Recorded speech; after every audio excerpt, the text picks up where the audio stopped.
नमस्कार, ISD news bulletin में आपका स्वागत है और मैं हूं आपके साथ मिंटू झा।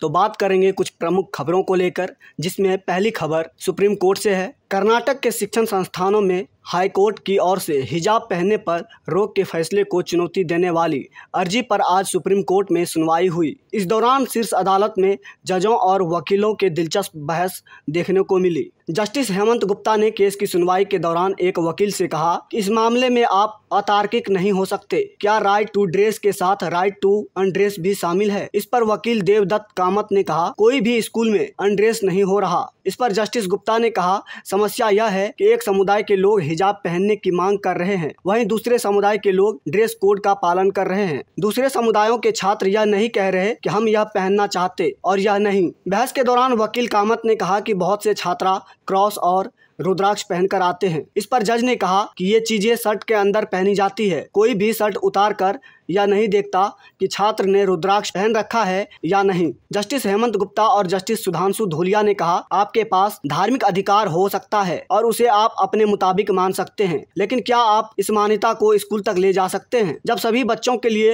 एक ड्रेस तय है? मुख्य सवाल इसी बात पर है। संविधान के आर्टिकल 25 के तहत धार्मिक आज़ादी के सवाल पर बेंच ने कहा कि यह मसला थोड़ा सा अलग है, यह जरूरी भी हो सकता है और नहीं भी। हम यह कहना चाहते हैं कि क्या सरकारी संस्थान में आप अपनी धार्मिक मान्यताओं को मानने पर जोर दे सकते हैं, क्योंकि हमारे संविधान के प्रस्ताव भारत को एक सेकुलर देश बताती है। फिलहाल अदालत ने इस मामले में कोई फैसला नहीं दिया है और गुरुवार को भी इसकी सुनवाई जारी रखने की बात कही है। बता दें कि यह विवाद इसी साल की शुरुआत में कर्नाटक के उडुपी जिले के PU कॉलेज से शुरू हुआ था, जब 6 मुस्लिम छात्राओं ने आरोप लगाया था उन्हें क्लासरूम में एंट्री नहीं दी जा रही क्योंकि उन्होंने हिजाब पहन रखे थे। छात्राओं ने हिजाब पर रोक के विरोध में आंदोलन शुरू कर दिया था और फिर यह धीरे धीरे राज्यव्यापी आंदोलन में तब्दील हो गया। यही नहीं, इस आंदोलन से ध्रुवीकरण तेज होता दिखा और कई जगहों पर हिंदू छात्र भी भगवे गमछे पहनकर संस्थानों में जाने लगे। छात्राओं के विरोध पर कॉलेज के प्रिंसिपल ने कहा था, कैंपस में हिजाब पहना जा सकता है, लेकिन क्लासरूम में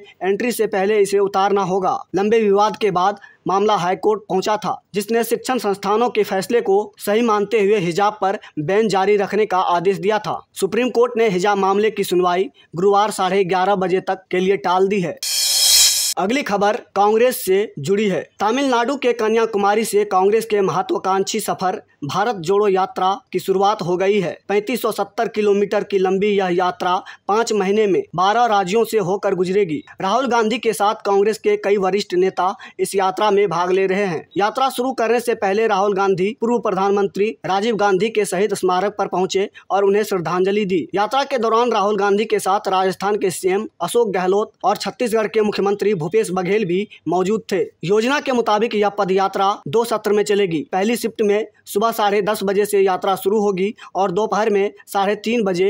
एक दिन में 22 से 23 किलोमीटर की दूरी कवर करने की योजना है। इस यात्रा में अलग अलग राज्यों का प्रतिनिधित्व करने वाले 117 कांग्रेस नेता शामिल होंगे। वहीं कांग्रेस के कार्यकर्ता भी मार्च करेंगे। इस यात्रा के लिए 60 कंटेनर तैयार किए गए हैं। 150 दिनों की इस यात्रा में राहुल गांधी भी कंटेनर में सोएंगे। विश्राम के समय एक गांव के आकार में इन कंटेनरों को लगा दिया जाएगा। कुछ कंटेनर में एयर कंडीशनर भी लगाए गए हैं। जानकारी के मुताबिक यात्रा में शामिल लोग स्थानीय भोजन करेंगे, गांव के लोग भोजन भी तैयार करेंगे। वहीं सभी यात्रा में साथ में खाना खाएंगे। कोई भी नेता होटल में नहीं रुकेगा। भारत जोड़ो यात्रा तमिलनाडु के कन्याकुमारी से केरल, आंध्र प्रदेश, कर्नाटक, तेलंगाना, महाराष्ट्र, मध्य प्रदेश, गुजरात, राजस्थान, UP, दिल्ली, हरियाणा और पंजाब होते हुए केंद्र शासित प्रदेश कश्मीर तक जाएगी। राहुल की यह यात्रा करीब 3570 किलोमीटर की है। इस यात्रा के जरिए कांग्रेस 372 लोकसभा सीटों पर फोकस कर रही है।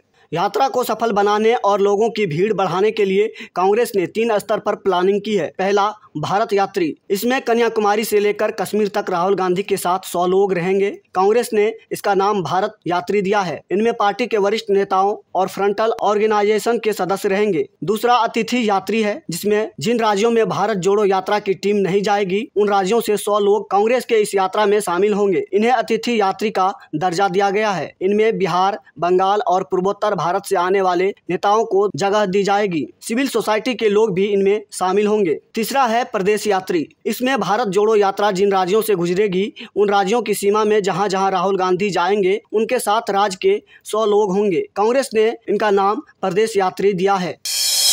अगली खबर राजस्थान से है। उत्तर भारत के कई राज्यों में बीते कुछ महीनों से पशुओं पर लंपी बीमारी का कहर लगातार जारी है। सरकार के आंकड़ों के मुताबिक राज्य में अब तक लंपी की चपेट में आने से 40,000 से ज़्यादा गायों की मौत हो चुकी है। वहीं 10 लाख से ज़्यादा गौवंश इसकी वायरस से संक्रमित हो चुके हैं। लंपी के कहर के बीच बीकानेर से एक दिल दहला देने वाली तस्वीर सामने आई है, जहां रेगिस्तान में लाशों का मैदान दिखाई दे रहा है। बीकानेर के जोड़बीट डंपिंग यार्ड से हैरान करने वाली तस्वीरें आई है, जिनको लेकर दावा किया जा रहा है कि यार्ड में हजारों गायों की शव कई किलोमीटर तक पड़े हैं। गायों की कई किलोमीटर तक फैली लाशें देखकर किसी का भी दिल सहम जाएगा। यार्ड में मृत पशुओं की वजह से 15 किलोमीटर तक इलाके में दुर्गंध फैली हुई है। वहीं इतने बड़े एरिया में गायों की लाशें फैली होने के बाद सवाल उठता है कि क्या सरकार गायों में लंपी वायरस को फैलने से रोकने में नाकाम साबित हुई? वहीं क्या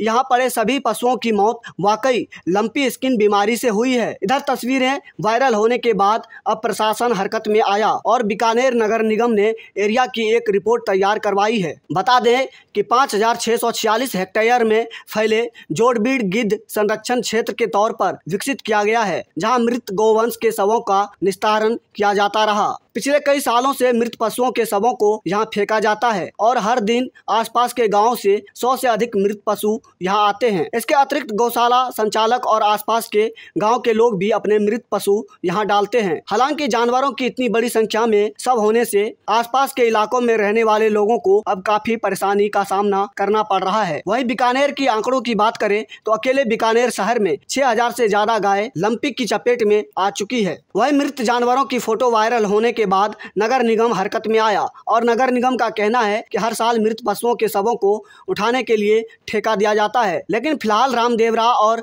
पुनासार मेले के चलते श्रमिक नहीं है, इसलिए चमड़ा निकालने का काम धीमा पड़ गया है। इसलिए इलाके में ज्यादा हड्डियां और मृत पशु एकत्रित हो गए हैं। वहीं अब संयुक्त निदेशक पशुपालन उपवन संरक्षक वन्य जीव बीकानेर ने जोड़बीड़ का दौरा किया है। अगली खबर पश्चिम बंगाल से है। ममता सरकार के कानून मंत्री मलय घटक के 6 ठिकानों पर बुधवार सुबह सीबीआई ने छापेमारी की। घटक पर कोयला तस्करी का आरोप है। सूत्रों के मुताबिक सीबीआई की 3 टीम सुबह 8 बजे से घटक के आवास समेत 6 ठिकानों की तलाशी ले रही है। इनमें कोलकाता के 5 और आसनसोल के 1 ठिकाने पर टीमें मौजूद है। सीबीआई सूत्रों ने मीडिया को बताया कि कई बार नोटिस भेजे जाने के बाद भी मलय पूछताछ के लिए नहीं आए, जिस वजह से रेड की कार्रवाई की गई। आसनसोल के निकट कुनस्तोरिया और कजोरा इलाके में ईस्टर्न कोल फील्ड्स की लीज पर दी गई है। फील्ड्स की लीज पर दी गई खदानों में कोयले का अवैध खनन किया गया। सीबीआई के अनुसार जांच में 1,300 करोड़ रुपए के लेन देन का संदेह है। सीबीआई ने कोल तस्करी मामले में लीज लेने वाले कंपनी ग्रेस इंडस्ट्री लिमिटेड और मुकेश गुप्ता पर 212 में एफआईआर दर्ज की थी, जिसके बाद पूछताछ में मलय घटक का नाम भी सामने आया था। 22 जुलाई को एसएससी स्कैम में ईडी ने पार्थ चटर्जी को कोलकाता से गिरफ्तार किया था। पार्थ के गिरफ्तारी के साथ ही उनके करीबी अर्पिता के घर से 50 करोड़ नगद और सोना बरामद हुआ था, जिसके बाद ममता ने उन्हें मंत्री पद से हटा दिया। पार्थ वर्तमान में न्यायिक हिरासत में है। अगली खबर सोनाली फोगाट से जुड़ी है। दिल्ली के मुख्यमंत्री अरविंद केजरीवाल और पंजाब के मुख्यमंत्री भगवंत मान आज हरियाणा पहुंचे। यहां दिवंगत भाजपा नेत्री सोनाली फोगाट के परिजनों से दोनों ने मुलाकात की। अरविंद केजरीवाल ने कहा कि अभी हम लोग सोनाली फोगाट के पूरे परिवार से मिले हैं। जिन परिस्थितियों में मौत हुई वो दुखद है। पूरा परिवार सदमे में है। सबकी मांग है कि मामले की निष्पक्ष जांच हो, साथ ही सीबीआई से जांच करानी चाहिए। परिवार को लग रहा है कि दोषियों को बचाने की कोशिश की जा रही है। हमारी भी मांग है कि सीबीआई जांच हो। सीएम अरविंद केजरीवाल ने कहा कि जितना ज्यादा सीबीआई की जांच को दबाया जाएगा, लोगों की शंका ज्यादा बढ़ेगी। निष्पक्ष जांच के लिए सीबीआई जांच होनी चाहिए। वहीं पंजाब के मुख्यमंत्री भगवंत मान ने कहा कि परिवार को लगता है कि इस नुकसान की कोई भरपाई नहीं की जा सकती। परिवार मौत के साथ साथ ड्रग्स के जो आरोप लगे हैं उससे दुखी है। अभी तक कोई भाजपा का नेता मिलने नहीं आया। केंद्र, गोवा और हरियाणा तीनों जगह भाजपा की सरकार है। सीबीआई जांच से कौन रोक रहा है? वैसे तो सीबीआई भेज देते हैं। सीएम अरविंद केजरीवाल ने कहा कि जितना ज्यादा सीबीआई की जांच को दबाया जाएगा, लोगों को शंका ज्यादा बढ़ेगी। निष्पक्ष जांच के लिए सीबीआई जांच होनी चाहिए। आज के बुलेटिन में फिलहाल इतना ही। तो मिलते हैं कल रात 9 बजे फिर नए बुलेटिन के साथ। तब तक के लिए हमें दीजिए अनुमति। धन्यवाद। शुभ रात्रि।